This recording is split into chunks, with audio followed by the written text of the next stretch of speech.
why should people look at a virtual instructor-led training? Because it works better and it's cheaper, right? So, I mean, the punchline of saying it versus workshop training would be like, well, it doesn't work as well, but at least it's more expensive.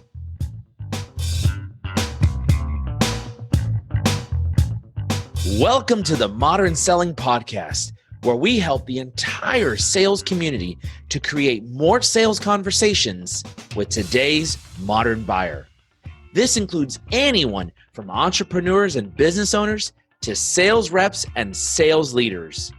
Each episode, you will hear from sales leaders, practitioners, and influencers to help you find, engage, connect, and nurture your relationships with your buyers. I'm Mario Martinez Jr., your host, and you're now listening to the Modern Selling Podcast.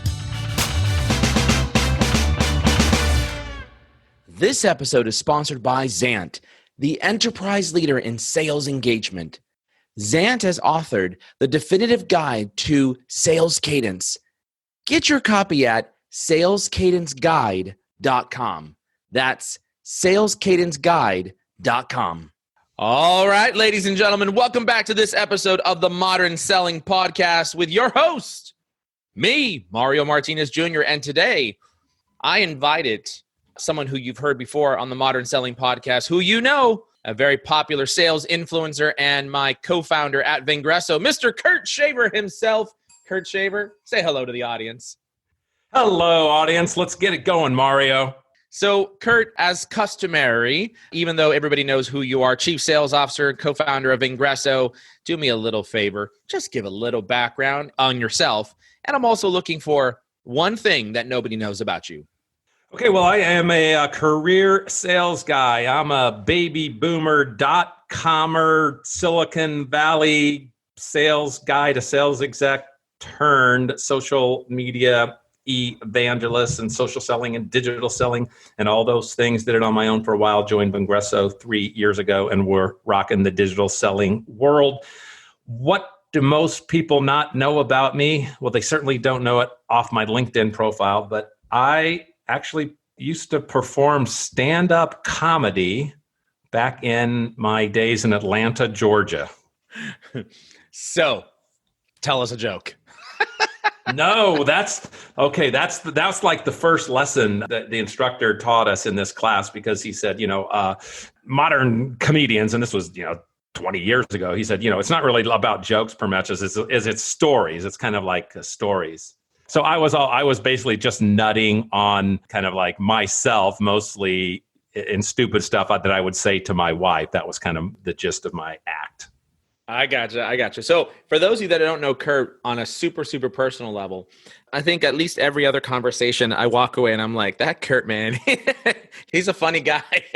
And I'm not as in a funny kind of weird guy kind of way. I'm talking about as a funny guy who makes me laugh type of guy. Okay, I'll tell you one of my jokes that I remembered. So I was, so again, the whole thing was my wife and I are like supreme dinks, dual income, no kid kind of couples. And we were renovating our kitchen, and we are not really much of cooks. We've never really been much of cooks. And we had a kitchen designer. The kitchen designer was really lobbying hard for us to put in a double oven. And my wife was saying, like, do we really even need to have any ovens in the kitchen? In fact, we did so much takeout. My wife was actually lobbying that we put in a drive-in window in our kitchen instead of double ovens. That was before DoorDash. That was decades before DoorDash and Grubhub. Wowzers. Now, has it changed? Do you cook more at home? Yes, we actually do. Hey, this might be a new sponsor opportunity for you. So we subscribed, to one of those like meal in a bag services. HelloFresh. Yeah. HelloFresh, if you're looking for new audiences, you may want to sponsor Selling with Social. HelloFresh. And we love it. But so we get 2 a week, and that actually forces us. So she cooks one and I cook the other. And it both forces us to cook real food, and it's greatly expanding our repertoire. So we're getting there in our old age. So the boomers can change. And oh, by the way, don't forget, it's the Modern Selling Podcast. No, we rebranded ourselves from Selling with Social. Oh, that's right. Yeah, to the Modern Selling Podcast. You're gonna have to change it to the Modern Cooking Podcast if you want to get HelloFresh as a sponsor. I love it. All right, very good. Well, listen, I invited you on the show here for our audience to take a listen to some internal conversation, right? There's been a lot of interesting things going on in this day and age, including this concept of how do I virtualize my sales training? In fact, as a result of, unfortunately, a global pandemic that, hit us in 2020, there's been professionals from all over the gamut of things talking about, oh my God, we can't bring everybody together. We can't train our sales folks. What do we do? Does anybody know what software I should use? I need to recreate a whole entire sales training program. And then add on top of that, a number of different organizations, whether it be Google, Facebook, Microsoft, Adobe, SalesLoft, Outreach, and the list continues to go on sales conferences and sales training opportunities for leaders and sellers that have been canceled. And I think the number we tabulated is over 30,000 sales professionals have been impacted as a result of not being able to get, this face-to-face type of training. But it's interesting, Kurt, if I think back 20 years ago, everybody knows this story because I've told it before multiple times. I wrote a check for $7,000 of my own money, and it was for a 5-day in-person sales training workshop. And that was an investment. You could have bought a car for that 20 years ago. As a matter of fact, my car cost less. That's right. My car cost less. My first car, that is. My first car. Yeah. In fact, I think my first car I paid $3,000 for. It was a Nissan Sentra, 1987 red Nissan Sentra. Sweet. But, I paid a ton of money for this 5-day workshop. And that was 20 years ago. And now, as a result of a global pandemic that has challenged everyone all over the world, everybody is scrambling to figure out, like, oh my God, what do I do? And I got to move everything to virtual. And how do I make virtual as effective as in person? And I just sat back and I'm kind of scratching my head, man. And I'm like, I don't understand, like, this concept of how do I make it as effective as virtual when the reality is everything that I knew was that, from my perspective, virtual was way more effective than in person, depending on the situation. We started talking about this internally, and fortunate for us, for Vengreso, it doesn't impact us anything related to virtualizing a training program, because as you know, while we didn't predict a global pandemic to hit us in 2020, but we did predict that organizations were going to become much more remote, much more mobile, much more of a dispersed workforce. And we needed to have a solution in place. And that's why we invested 10,000 hours, 10,078 to be exact, in virtualizing a training program. So I want to just take a moment and get your thoughts on this. You're my resident boomer expert. You've been around a lot longer in the sales training space than I have. And I don't mean that in a negative way in any sort, Kurt. You know exactly what I'm talking about. Like, live training has been around forever. Virtualizing training, it seems like it should have been forever as well. The global impacts that you mentioned, I guess one of the positive things that's going to come out of that is it's just going to accelerate what really should have happened probably decades ago, which is that people are going to push, and the use of virtual instructor-led training. If you look at in the sales training world, I mean, again, you're talking about the training you went through 20 years ago. I mean, there's sales training companies in operation today that started 40 years ago. I mean, when they started 40 years ago, guess what? The only way to get information into salespeople's heads was to fly them, all into Chicago for a 4-day workshop at the Marriott, because we didn't have the internet 40 years ago. But that legacy still hangs on. It's crazy. I think we could do this whole we could wrap this up in like 2 minutes if the goal was, why should people look at it, virtual instructor-led training? The short punchline is because it works better and it's cheaper, right? So, I mean, the punchline of saying it versus workshop training would be like, well, it doesn't work as well, but at least it's more expensive, right? So the benefits, again, it's just going about, how do people learn? What makes sense for information distribution these days? And I know we're going to get into some specifics about talking about video, and we're going to be talking about the coaching pieces of it, but it's really the blended layering of different training modalities that get the better results that I think we want to drill down into a little bit. Ultimately, the message that I hope sales leaders who are listening in right now to this particular conversation, Kurt, is, look, we all know that we have to still train our sellers. right? And I would say, as you and I are both involved in a discussion forum group with thousands upon thousands of sales leaders and sales enablement professionals. And, right now, the talk of the town is kind of going crazy with like, oh my God, I got to virtualize my training program. What do I use? How do I do that? What's the right way to go about doing this? And how do I make it interactive? And like all these things. And I'm just like, how could we be in this era, 2020, right? In the year of 2020, and we still not have virtualized to thought about a dispersed global workforce and to be managing through this and thinking about all the benefits that a virtual instructor-led training program, a VILT as we call it, VILT, virtual instructor-led training, that it brings, and you mentioned a couple of them, better retention rate on our sellers, less disruptive to our daily activities. We're no longer taking them out of the field for 16 hours or 2 days out of the field. Plus, on top of that, travel before and travel afterwards for a total of 4 days. And we think about the reduction on travel costs.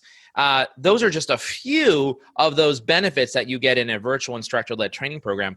And the big challenge that I see happening, Kurt, the big challenge is a lot of professionals are trying to build something like short term because they need to still train the sellers. Now, the good news is A, for effort, because some folks are like, we're shutting off all training. We're not flying anybody in. And therefore, sellers still go make your quota. And there's nothing being given to the sellers. And that is a monumental mistake that I think companies are making. And then the second part of that is let's presume that you are trying to solve that problem. My message to leaders who came to me already and said, what do you think I should do?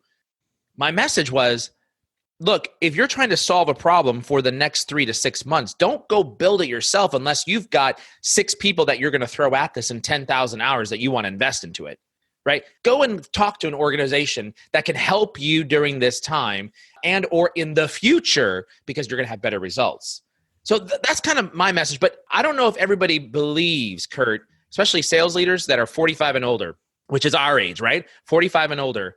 What's the difference? Let's talk about the difference fundamentally between traditional sales training versus virtual instructor-led sales training. Maybe you can just touch a little bit on that and some different stats. What's better, what's worse? Sure. I always liken this really to any skill. If you think about it, I mean, let's get out of the sales training world for a minute. If you think about any physical or really mental skill, let's say you want to pick up golf, and so you're interested in perfecting your golf swing, or maybe you're inspired to want to learn how to play the piano, or you want to learn a new language. Chances are you don't really have the expectation you're going to master those things in 2 days. It's going to take time. I want to zero in on the language one a little bit because that's really more of a mental skill. And one of the things that where time, it's not just the time to acquire that knowledge in your own brain, but you have to practice that like with others, because a lot of learning a new language is the dialogue that happens.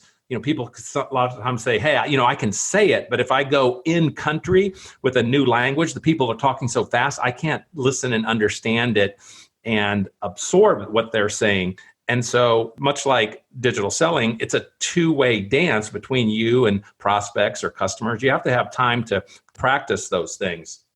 So that's one of the elements that stretching it out and getting into these micro doses over time become just critical to having that high degree of absorption. I mean, according to Gartner research says that 80% of the information is going to be lost after 60 days. So they need to have these microdoses of reinforcement along the way that are going to keep those numbers up and allow people to put these things into practice so that the habits actually get built. Now let me clarify. You said 80%, but the number is actually, yes, 87%.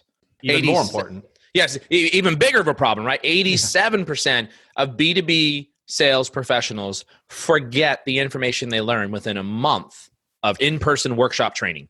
Yeah, one of the other big areas I'll touch on, again, getting down to the timing element of it, is, if we're going to try to get a group to do anything, in this case, salespeople, modern selling skills, You typically got to have two elements in there of motivation. You've got to have a carrot and you've got to have a stick, right? The carrot is things like gamification, leaderboards, recognition, prizes, all of those things those are the carrots. The stick is going to be things like, hey, nobody wants to be at the bottom of the list, or, called out by their managers, or embarrassed in front of their peers, or whatever it takes in your particular culture to get that accountability in there. So again, anything that plays along that line, you have to have time to track certain metrics to be able to put them up on a leaderboard, to be able to reward people for achieving certain accomplishments. Again, and it's very hard to do in a condensed 1 or 2 day workshop. And so that's just one of the other reasons, is that the motivation that can occur by tracking progress metrics over time. Yeah, that's fair. Now, let's compare and contrast that. You mentioned, the 87% of B2B sales reps forget what they learn within a month after an initial 1 or 2 day training workshop. One other stat I think is important for people to understand as well, which also came from Gartner as well. And there's actually many, many, many. It's not just Gartner. There's many out there. We're just happen to be talking about the Gartner study that we have. The other one was, if you go back and say, okay, what happens after a month? 87%. Okay, what about after a week of training? The number is 70%. 70% of B2B sales reps forget the information that they learn within a week of the training. 70%. Now, contrast that, Kurt, to virtual training and what has been around for, how long has the benefit of our virtual instructor-led training been around for, this concept? Kurt, before you answer that question, let's take a quick break right now. And I want everybody to listen to this message from our program sponsor. Every sales rep executes a cadence when they reach out via email, phone, or social media to initiate a conversation with a potential prospect. The art of a cadence is determined based on a myriad of factors, fueled primarily by a sales rep's intuition regarding the company and contact that's being pursued. However, there are a lot of questions that aren't always clear when initiating a conversation and creating a successful cadence. Zant has authored the definitive guide to sales cadence. This ebook answers questions such as, how many times should the rep attempt to contact? How long should the rep wait between attempts? What methods are most effective, and more. Download your free copy of Definitive Guide to Sales Cadence at salescadenceguide.com. That's salescadenceguide.com. And now back to our program. Okay, Kurt, how long has the benefit of our virtual instructor-led training been around for, this concept? I don't know the answer. I mean, I would guess 20 years or something since the internet's been around. Probably 20 years since the internet, but I would probably say a lot more mainstream, at least in the last 5 to 10 years, right? Yeah. Especially as companies have tried to virtualize their workforce and mobilize that workforce so they can reduce office space and real estate, which is a huge cost to companies. And that started 10 years ago when I was working for a Fortune 100, where they gave everybody the opportunity to be able to work from home and then have everything done virtually, right? So you gave us some stats on the traditional sales training, 1 and 2 day workshops. What are some of the numbers or percentages that people are seeing on virtual related training? Well, according to the Harvard Business Review, 80% of information is retained after 60 days. In virtual training that uses the spacing effect, again, that is the time benefit of doing these micro doses of learning stretched over time, allows people to absorb the information and put it into practice. Now, the spacing effect is probably self-explanatory, but just to make sure everybody understands what the spacing effect is. So, for example, in our Selling with LinkedIn training program, we run a 13-week session that's followed by an awards ceremony for the motivation aspect of it, but it's a 13-week program where sellers are investing approximately an hour a week through different learning modalities that are a combination of self-paced on-demand learning, virtual instructor-led training, and virtual instructor-led coaching. And I'll just make the distinction between training and coaching. Training is where a master trainer comes to that session. We use the analogy of a semester at college a lot of times. So the self-paced on-demand training is like the textbook you would have at a semester of college. And then the virtual instructor-led training is like going to class with the professor. And then the virtual instructor-led coaching, which is an optional component of our program, is where the students, the participants, can come to that if they need that extra hand-holding, whether that's a teaching assistant, right, graduate teaching assistant, or whoever that happens to be. But again, they can come there, ask questions. If they missed a class or they're falling behind, or they just have particular questions, or in some cases they're really into that subject that week, they can come in and drop in for 60 minutes or 5 minutes. But those are the three components that play into this idea of a spacing effect. If you think about virtualizing your sales training program, phenomenal. There's 3 techniques that we want you thinking about to improve the long-term retention of information. So Kurt just gave you some stats, and he talked about the spacing effect. That's one of those 3. The other one that you want to be thinking about is the testing effect, and then the chunking technique, it's called. So the testing effect is frequent small tests. It's certainly a great way to teach and help your students or the participants, the learners, retain new information. And when your sales reps are going through the information, it's regularly reinforcing what it is that you want them to recall to mind that are of key important value components, right? And it'll help with the long-term memory component. Then Kurt mentioned the spacing effect, which is learning over the course of time. I think the stat that you gave, Kurt, was 80% of information is retained after 60 days with the spacing effect. So that's very important. So your program probably should last at least 60 days. 90 days is a good component. Like think about a sales enablement campaign if you're thinking about this, right? So a sales enablement campaign runs on a quarter-over-quarter basis, which is exactly what you want to be thinking about. And then there's what's called the chunking technique. And this is grouping pieces of information into like a phase or a section, if you would.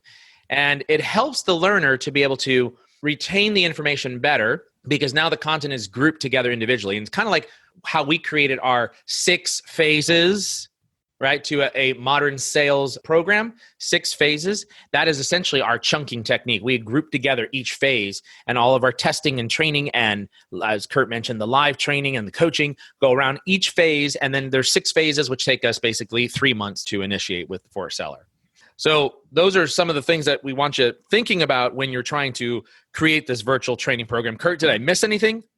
Not in that section, but one of the other benefits, again, of these microdoses, stretching it out over time and the spacing, is the benefit to give people time to practice. When we do our program, of course, every week they've learned a few lessons, and they have some homework assignments of things that they have to practice in the field. So not only are we actually building that muscle memory and making people do things that are going to be called out on and accountable and checked up on in the following week.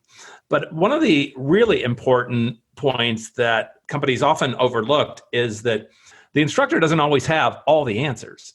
And time again, we see that a student in the class will come up with some new idea, some new angle, some new approach based on something they've learned, but they're going to take it with a little different spin in their company, in their industry, in their situation, and it turns out to be very productive. And it just is something, again, maybe that the master trainer had never experienced or thought of before. But hey, if you throw 300 people into a program and they're all practicing it, it's not unlikely that 1 or 2 of them come up with some completely new way to apply the lessons, which has tremendous value. So that's actually one of the most exciting things for me, is when those new practices get discovered by the students. Yeah, that's a great point. And if you think about this neuroscience, I'm really intrigued by the brain and the study of the brain and how we absorb and learn and digest and regurgitate.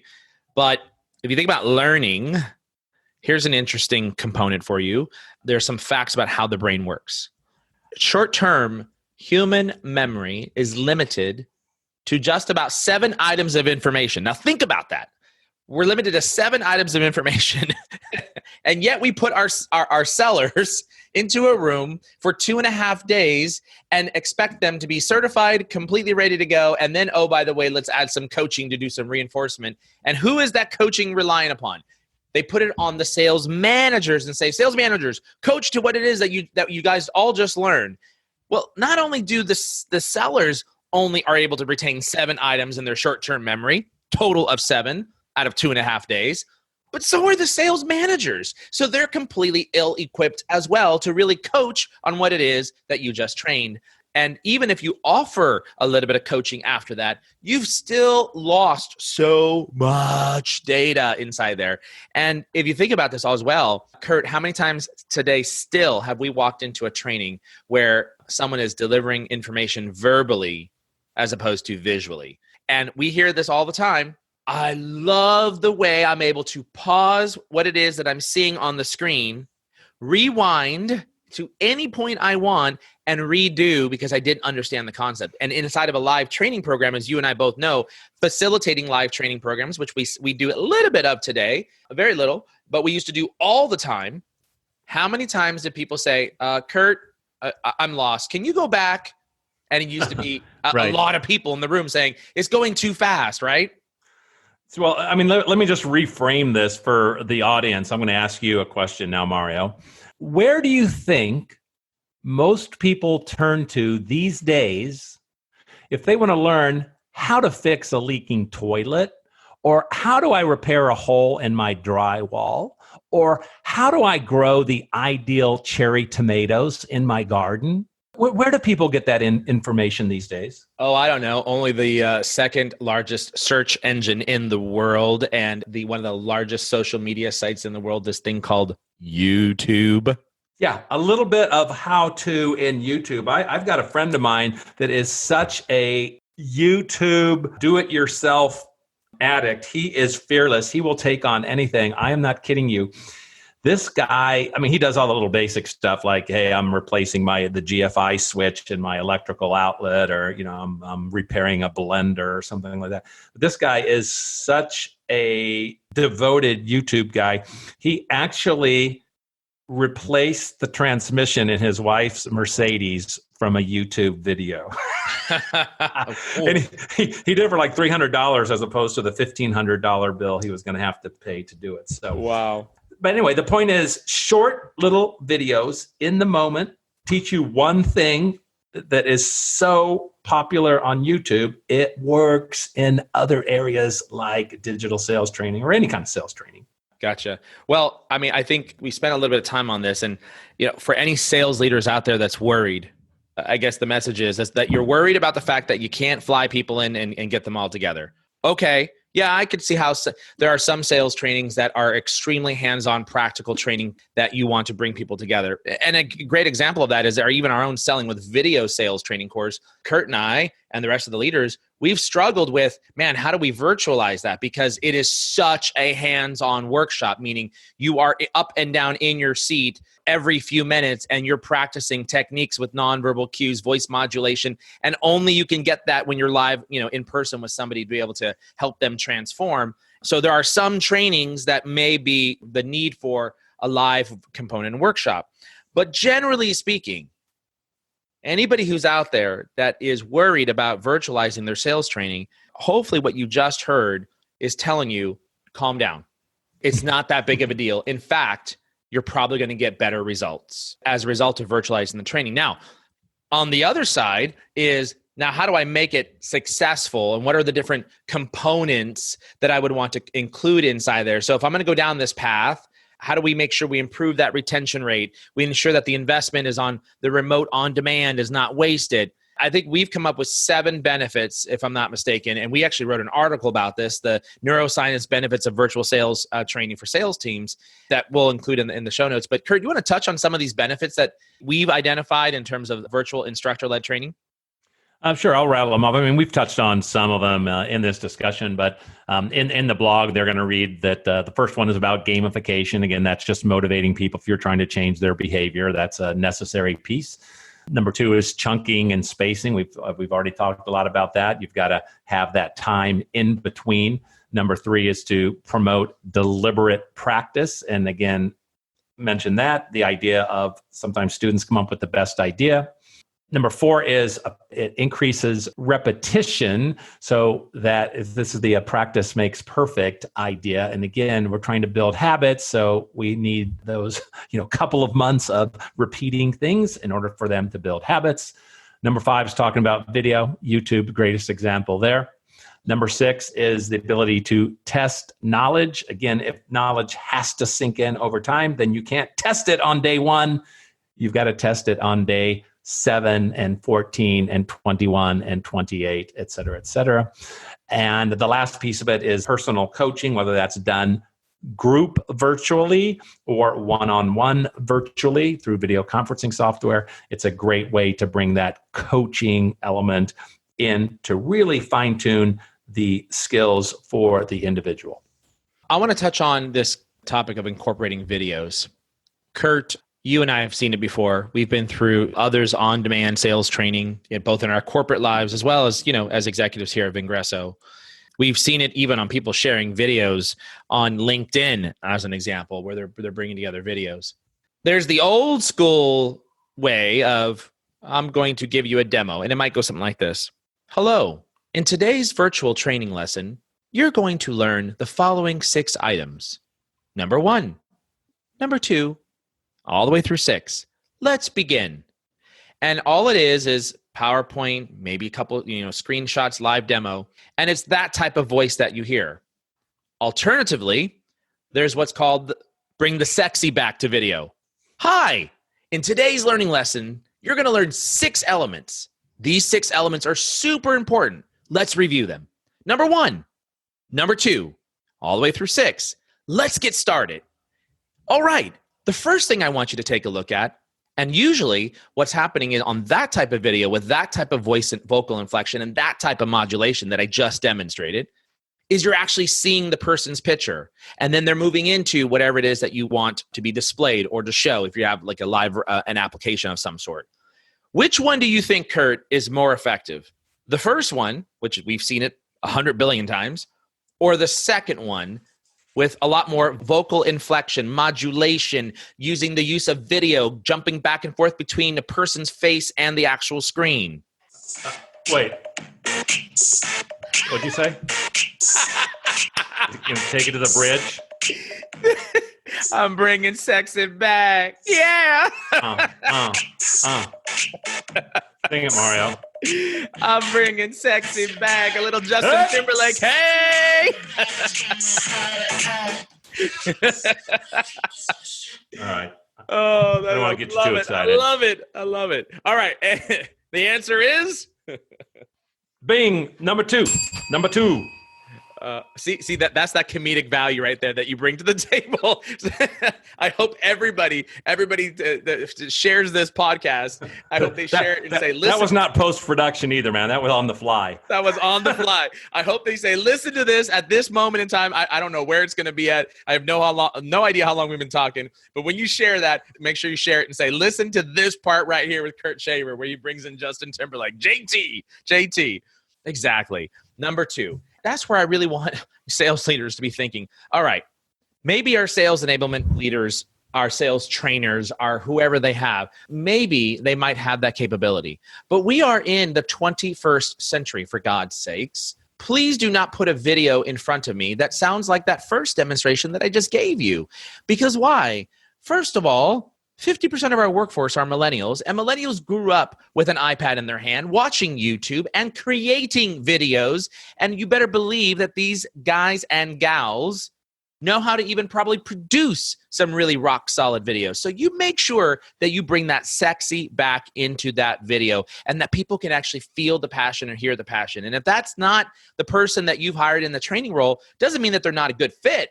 What I am saying, though, is let them run the orchestration of putting this together, the learning curriculum, the design, but hire somebody hire somebody, for God's sakes, that's going to help you bring that sexy back into your video training programs.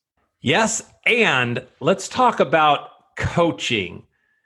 Again, I mentioned that there are two ways to do the coaching. You can do one-on-one coaching. You can do one-to-group coaching. Both have their advantages. Obviously, the one-to-group scales much better. So for large teams, that is great. But the other advantage that you get out of group coaching is, again, you're going to get more ideas coming in because you have multiple people on the line. Somebody might pose a question, a challenge, an obstacle, and one of the other participants may very well have a better idea or response to that than the master coach themselves. So we really like doing the group virtual training for that reason. What we've created in our programs is, in addition to what Kurt mentioned, is the optional coaching, kind of like spend some time with your GSI or your professor, where you optionally in college, you have the option to go and attend. We have that same environment where you can get that on a weekly basis, and then ongoing after our program's done on a monthly basis. So that's available. But in addition to that is you got to make sure that you create a collaboration platform, a discussion forum like component to this element that you're training on. And we're not talking about creating another Slack channel. We're actually talking about creating a discussion forum that is mapped to all the different phases that you might be taking a rep through, or we talked about that as the chunking, right? The chunking technique, all these different chunks. And make sure that you have a discussion forum that not only is getting the answer back from the coach themselves, from the actual expert, right? But to Kurt's point, crowdsourcing all of that content related to that subject and using all of the audience, because salesperson number one may have had some phenomenal success in doing X, and salesperson Y is not. And when salesperson Y comes in and says, hey, I said this, I'm having a challenge doing this, as related to our prospecting training as an example, then salesperson X can see that and they can get engaged and they can help assist in that area as well. So I think that's very important, that it's not just coaching and allow somebody to come and ask questions, but also a discussion forum that is also a form of coaching as well. And I think, Kurt, we've seen some really great success stories happen as a result of sharing in the discussion forum. Yeah? Right. And the other add-on to that is that, a skilled coach that always has their radar up will recognize when a particular topic is really of universal value. And even though it's typically a subset of people that are going to show up for any one group coaching session, they will extract that, they'll clean it up, package it, and distribute it out to everyone in the program for that shared learning benefit. Exactly. And the other thing I would just say that people should be thinking about in this time as they're thinking about trying to virtualize is, look, our sellers are still asked to hit the number. Our sales leaders are asking our sellers to deliver on their number because they have a number. Nobody got quota relief. Kurt, did you get quota relief as a result of a global pandemic that has hit the world? Did you get quota relief for 2020? Not unless that email stuck in my spam filter. Or stuck in my sent box, huh? Yeah. Well, trust me, it's not stuck in my sent box and it's not stuck in my drafts. You didn't get quota relief, man. No, we didn't get quota relief. Now is the time not to be like, oh, crap, I can't do anything. I'm going to cut back. I'm not going to train. No, if you had money that you were going to spend to send people off to Omaha, Nebraska, to the local Marriott, put 200 people into a room and break out classes of 25 each, take the $1,000 to $1,500 that you had per person and reinvest that right now into a training program. And don't sit and wait for our enablement professionals to have to build something that's going to take them at least 3 months, most likely 6. Take the money now and reinvest it back into our sellers. That's one of the closing messages I want to give to leaders out there is use the budget. Walk into your CFO and transfer the budget now and make that happen. And find an organization that, quite frankly, has already virtualized their sales training program. In our case, for Vengreso, we focus primarily on prospecting using modern sales techniques for video and for social media.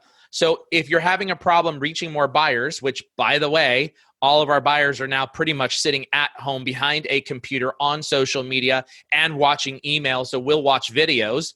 Now is a good time possibly to go ahead and grab hold of some modern sales training skills to create more sales conversations. Kurt, you want to add anything to that? I will just say that you will be so surprised at the great ideas that come out of your own people once you've opened up their minds to some of these new skills. So that, again, that's the thing that really gets me jazzed. Fantastico. And Mr. Shaver, if someone wants to get a hold of you, what's the best way? Should they? They should drive over to my office and knock on the door. No, connect with me on LinkedIn. And make sure when you reach out to connect with Kurt Shaver that you say you heard him on the Modern Selling Podcast. Please put it in your personalized connection request so that he knows that you heard him on the Modern Selling Podcast. And Kurt, as very customary as well, all-time favorite movie, what is it? And don't use the one that you used before on the podcast. Okay, well, the last time I was on the podcast, I used one of my favorites from my childhood. I will mention one that is much more modern, although it's primarily about childhood, and it's the movie Moonrise Kingdom. It's one of those crazy Wes Anderson movies about a kind of a Boy Scouty kind of like kid that's stuck on an island, and it's just crazy. Moonrise Kingdom. Never heard of it before, and we got a new one. Check it out. 93% on Rotten Tomatoes. All right. We'll have to check that one out. And for all of you listening in right now, make sure that if you're interested in learning more about how to help your sellers prospect and create more sales conversations, look, we just won the second year in a row Best Sales Training Product of the Year from the Stevie Awards for this particular prospecting training. We'll be happy to have a conversation with you. Get in touch with us. In the meantime, listen to this very important message from our program sponsor. Zant, the enterprise leader in sales engagement, has authored the definitive guide to sales cadence. This ebook answers questions such as, how many times should the rep attempt to contact someone? How long should the rep wait between attempts? And many more. Download your free copy of The Definitive Guide to Sales Cadence. Thanks for listening to the Modern Selling Podcast. Please do me a huge Sales Cadence Guide and give the Modern Selling Podcast a rating and review on iTunes. I would appreciate it. Also, if you want to easily find our show, just go to themodernsellingpodcast.com. Hey, since you'll be on our site, be sure to check out our Modern Marketing Engine podcast hosted by my co-founder and CMO, Bernie Borges. Thanks for listening in, and until the next episode, good selling.